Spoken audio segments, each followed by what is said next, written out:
हुन्छ अल्छी नमान्दिनु होला। यहाँहरू सबैजनालाई म धन्यवाद दिन चाहन्छु। म आज भाषण गर्न भन्दा पनि बेलबारीको माटोलाई जगाउन आएको छु। आदरणीय दाजुभाइ दिदीबहिनीहरू, बेलबारीको माटो जाग्छ त? हो, बेलबारीको माटोलाई जगाएर बेलबारीको माटोलाई बोलाउन आएको छु। बेलबारीको माटो बोल्छ त मसँग? सबैजनाले भनिदिनुहोस्, बेलबारीको माटो बोल्छ? हो, यहाँहरू सबैजनालाई म धन्यवाद दिन चाहन्छु। साँच्चै नै बेलबारीको माटो बोल्दो रहेछ। अब बेलबारीको माटोसँग केही हाम्रो प्यारो देशको प्यारो सन्देश दिँदै बात मार्नुपर्ने हुन्छ। बेला बेलामा म तपाईँहरूलाई सोधिरहन्छु, गीत पनि गाउन लाइरहन्छु, किनभने तपाईँहरूसँग मैले संवाद गर्न चाहेको छु है। मेरो आफ्नो एकहोरो कुरा सुनाउनु भन्दा पनि तपाईँहरूको मन बुझ्न चाहेको छु, तपाईँहरूको विचार पनि मैले बुझ्न चाहेको छु। आदरणीय दाजुभाइ दिदीबहिनीहरू, एउटा प्रश्न है बाट सुरु गरौँ। यो देश हामी बिगार्न चाहन्छौँ कि बनाउन चाहन्छौँ? बनाउन चाहने जतिले दुई हात देखाइदिनुहोस् न। हे तेरी, हे तेरी पनि भनौँ न एकचोटि। हे तेरी, हामी यो देश बिगार्न होइन बनाउन चाहन्छौँ। हो, हामी यो देश बचाउन चाहन्छौँ कि बचाउन चाहदैनौँ? बचाउन चाहन्छौँ। र देश बचाउन चाहने मान्छेहरू हामी देश बनाउन चाहने मान्छेहरू। देशलाई बचाउनु पर्ने पनि भयो, देशलाई बनाउनु पर्ने पनि भयो। त्यसो भएको कारणले गर्दाखेरि एउटा सल्लाह गर्नका लागि म यहाँ आएको छु। श्रम संस्कृतिको परिवार तपाईँहरूसँग सल्लाह गर्नका लागि आएको।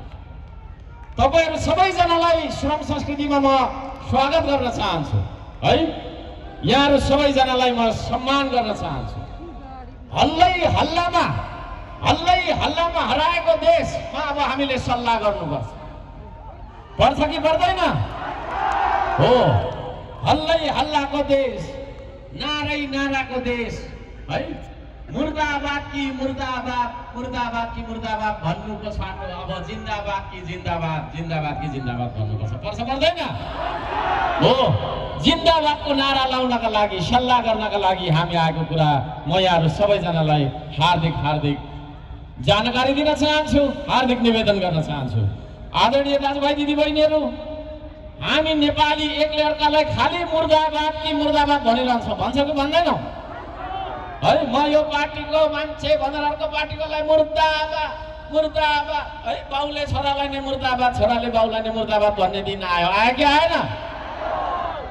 एउटा नेपालीले अर्को नेपालीलाई मुर्दाबाद भन्नु भनेको के हो थाहा छ? मरिजा भनेको है। एकले अर्कालाई तपाईँको बाँचिन्जेल चाहिँ मरिजा, खबरदार, पखलास भनेर धारे हात गरेर गाली गरिरहने, अनि मरेपछि बिचारा मरेछ भने मलामी मात्रै गाह्रो हुन्छ देश?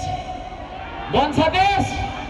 हो, बाँचिन्जेल चाहिँ तलै पख भन्दै बस्यो, अनि मरेपछि चाहिँ बिचारा राम्रो हुनुहुन्थ्यो, मर्नुभएछ, हार्दिक श्रद्धाञ्जली भनेर तपाईँको छैन हामी होइन त्यो खालको छैन ढर्रा देखाएर मलामी गाह्रो मात्रै देश बन्छ?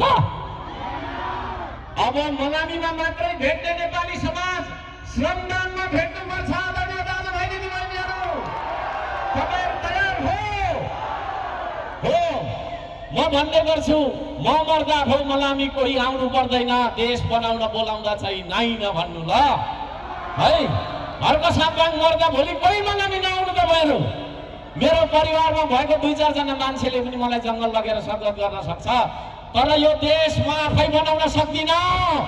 त्यसो भएको कारणले पार्टीले फुटेको समाज, जातिले फुटेको देश, धर्मले फुटेको देश, विभिन्न स्वार्थ र वर्गले फुटेको देशलाई एक सूत्रमा बाँध्नका लागि, एकता गर्नका लागि श्रम संस्कृति तपाईहरुको चोकमा आएको छ, तपाईहरुको बेलबारीमा आएको छ।